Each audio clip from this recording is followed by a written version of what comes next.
ఈరోజు ఒక మాజీ ముఖ్యమంత్రి ఒక హాఫ్ టికెట్ ఒక సైకో, నేను ఊరికే అంటంలా, ఏమని లండన్కి వెళ్తానని చెప్పంగానే దయచేసి ఎవరు ఆపొద్దు. నేను మన జ్యుడిషియరీ, మన లీగల్ డిపార్ట్మెంటు, మన కోర్టులు, హైకోర్టు అందరికీ నేను విజ్ఞప్తి చేస్తున్నా, అతను ఒక మానసిక రోగి.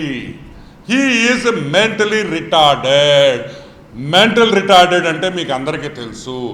ఈ మానసిక రోగికి అప్పుడప్పుడు లండన్లో మాత్రలు తీసుకోకపోతే పిచ్చి పిచ్చిగా మాట్లాడతాడు. ఇదే ఉదాహరణ.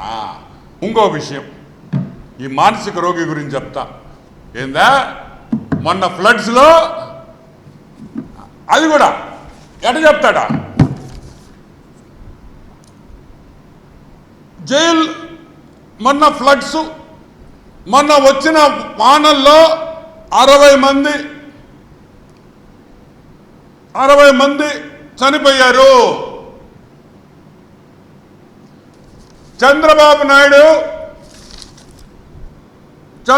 నాయుడు సరిగ్గా చేయలేదు. అది విఫలమయ్యాడు. ఏంది నాకు అర్థం కదా. 5 ఏళ్ళు ముఖ్యమంత్రిగా చేశావు, ఇప్పుడు పేపర్ కూడా సరిగ్గా చదవలేదు. ఏం మనుషులు మీద 60 మంది చచ్చిపోయారు. ఏడు చచ్చిపోయారు? నీ మనసులో చచ్చిపోయారు, నీ ఆలోచనలో చచ్చిపోయారు. నువ్వు అనుకుంది 60 మంది చచ్చిపోవాలని, ఇంకో 100 మంది చచ్చిపోయి ఉంటే నువ్వు సంతోషపడేవాడివి. మొన్న విపత్తులో విజయవాడలో ఎగిరేవాడివి.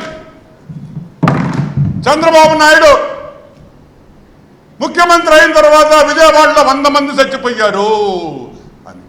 ఏం మనిషిరా నువ్వా? ఎవడైనా మంచి కోరుకుంటారు కానీ చచ్చిపోవాలని కోరుకుంటారే. ఆయన గవర్నర్కి లెటర్ ఇచ్చావు, 450 మంది చనిపోయారు. నీ ఆలోచన అంతమంది చనిపోవాలని, నీ కోరిక, నీ మనసులో ఉండే మాట ఏమని, ఇంతమంది చచ్చిపోతే బాగుండు. చంద్రబాబు నాయుడు మీద ఇంకా మనం ఏలెత్తి చూపించవచ్చు అంటే, ఎంతమంది చనిపోతే చంద్రబాబు నాయుడికి అంత బ్యాడ్ నేమ్ వస్తుంది, చెడ్డ పేరు వస్తుంది అని నీ మనసులో ఉంది. అంత సైకోగాడివి నువ్వు అని కూడా నేను మనవి చేస్తున్నా. ఒక మానసిక రోగి. You are a psychologically disturbed schizophrenic patient and you need treatment. ఎందుకంటే మనుషులు చనిపోవాలని ఎవ్వరు కోరుకోరు, హత్య చేయాలని ఎవ్వరు కోరుకోరు, మనుషులు వందల సంఖ్యలో చనిపోవాలని ఎవ్వరూ కోరుకోరు. ఏ ఎదవ కూడా బోట్లు వదలడు. ఏ ఎదవ కూడా బోట్లు వదిలి ఒక బ్యారేజీ మునిగిపోయి పగల గేట్స్ అన్ని బ్లాస్ట్ అయ్యి ఆ బోట్ల వల్ల జనాలు చచ్చిపోవాలని ఎవ్వడు అనుకో. రాష్ట్రం బాగుండాలా, మా ఊరు బాగుండాలా, మా వాళ్ళందరూ బాగుండాలా అని అనుకున్న రకాలు. కానీ ఈ పెథలాజికల్ హేట్రెడ్ ఉండే స్కీజోఫ్రెనిక్ పేషెంట్ ఆలోచన ఎప్పుడు సావు మీదే ఉంటుంది, సంపేదాని మీదే ఉంటుంది, చనిపోవాలని ఆలోచనలు ఉంటాయని కూడా నేను మనవి చేస్తా ఉన్నా.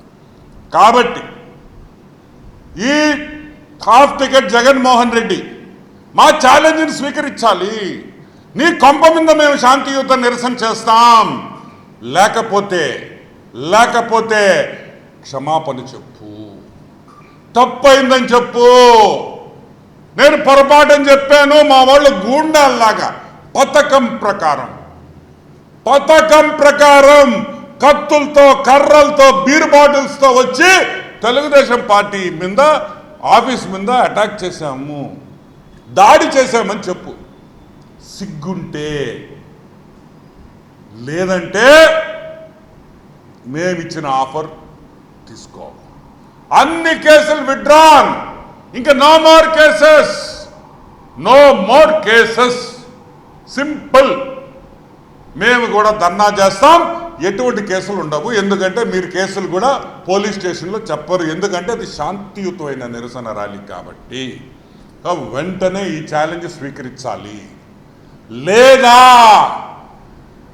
లేదా నేను చేసింది తప్పు అని చీర కట్టుకొని గాజులు వేసుకొని మల్లెపూలు పెట్టుకొని మీ సాక్షి పేపర్లో ఒక ఫోటో అన్న ఇచ్చుకో అని కూడా నేను మనవి చేస్తున్నాను.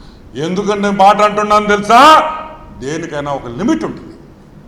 ఇష్టం వచ్చినట్టు రావడం, కెమెరాల ముందర ఒక పక్కలో పేపర్ ఒకటి ఇట్లా పెట్టుకోవడం, ఏంద్రే పేపర్ పేపర్ చదవలేరే సరిగ్గా. నువ్వు ఒక పెద్ద నాయకుడివి, దాని పక్కనే మా అక్క పాపం, ఒరే ఆడు మనిషి ఏదో వచ్చిందనుకో నీతో, ఏంద్రే పాపం ఎంత బాధేసింది తెలిసినాక. రజనీ మా తల్లి రజనీ, ఆ జనాల్లో వాళ్ళు తోస్తా వీళ్ళు తోస్తా, ఏం కర్మ, అవసరమా?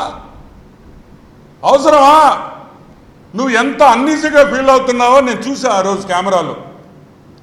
పాపం ఆడ మనిషి గౌరవించండి రా, ఒక ఆడ మనిషి ఇస్తే స్థలం ఇవ్వండి రా, అక్కడ కూడా వదలరు రే మీరా. యూజ్లెస్ ఫెలోస్, చిచ్చి అసహ్యం వస్తుందిరా మిమ్మల్ని చూస్తుంటే. కాబట్టి వెంటనే ఛాలెంజ్ స్వీకరించాలి.